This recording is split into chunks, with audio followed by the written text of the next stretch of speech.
Rajkot TRP game ઝોનના અગ્નિકાંડને લઈને વધુ એક કાર્યવાહી થઈ છે। રાજકોટમાં સસ્પેન્ડ થયેલા અધિકારીઓ એસીબીની રડારમાં છે। ટ્રાન્સફર થયેલા અધિકારીઓની પણ તપાસ થશે। જે લોકો પાસે અપ્રમાણસર મિલકત મળશે તેમની સામે કાર્યવાહી થશે। સંવાદદાતા અનિતા ફોનલાઈન પર જોડાયા છે। અનિતા, રાજકોટ ટીઆરપી ગેમ ઝોનના અગ્નિકાંડને લઈને હવે વધુ એક કાર્યવાહી થઈ છે। જે સસ્પેન્ડેડ થયેલા અધિકારીઓ છે એસીબીની રડારમાં આવ્યા છે, પૂછપરછ થશે, શું વિગત?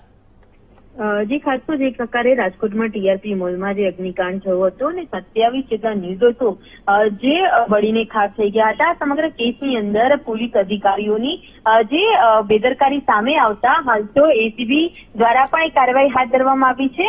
જે સસ્પેન્ડ કરવામાં આવેલા 7 જેટલા અધિકારીઓ છે તેઓની અપ્રમાણસરની મિલકતને લઈને પણ તપાસ કરવામાં આવશે। કારણ કે જે પ્રકારે રાજકોટના પોલીસ કમિશનર રાજુ ભાર્ગવની જે બદલી કરી નાખવામાં આવી હતી અને જેને લઈને લોકોમાં જે પ્રકારનો આક્રોશ હતો, સાથે જે 7 જેટલા અધિકારીઓને સંડોવણીને લઈને પણ સમગ્ર મામલો જે અત્યારે હાલ એક આક્રોશનો જે બની રહ્યો છે અને સાથે જે ત્યાં મ્યુનિસિપલ કમિશનર દ્વારા પણ જે બદલીના ગણતરીના ચાલુ પ્રયાસો કરવામાં આવી રહ્યા છે તે તમામ મુદ્દાને ધ્યાનમાં રાખીને હવે એસીબી પણ રડારમાં આવી છે અને ખાસ તો જે અધિકારીઓ જવાબદાર જે આવ્યા છે અને જેઓને સસ્પેન્ડ કરવામાં આવ્યા છે તે તમામ અધિકારીઓની માહિતી મેળવીને તેમની પાસે કેટલી અપ્રમાણસરની મિલકત છે અને તેઓની મિલકત અને બેંક એકાઉન્ટને લઈને પણ તપાસ શરૂ કરવામાં આવી છે।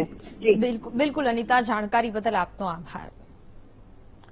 તો જ પ્રકારે હાલ તો આ સમગ્ર મામલે છે તે કાર્યવાહી થઈ રહી છે। અગ્નિકાંડને લઈને વધુ એક કાર્યવાહી થઈ છે જેમાં સસ્પેન્ડેડ અધિકારીઓ છે તેમની પણ પૂછપરછ હાથ ધરવામાં આવશે। આ અધિકારીઓ છે તે હવે એસીબીની રડારમાં આવ્યા છે। ટ્રાન્સફર થયેલા અધિકારીઓની પણ તપાસ થશે હવે અને જે પ્રકારે સમગ્ર કાર્યવાહી છે તે શરૂ છે।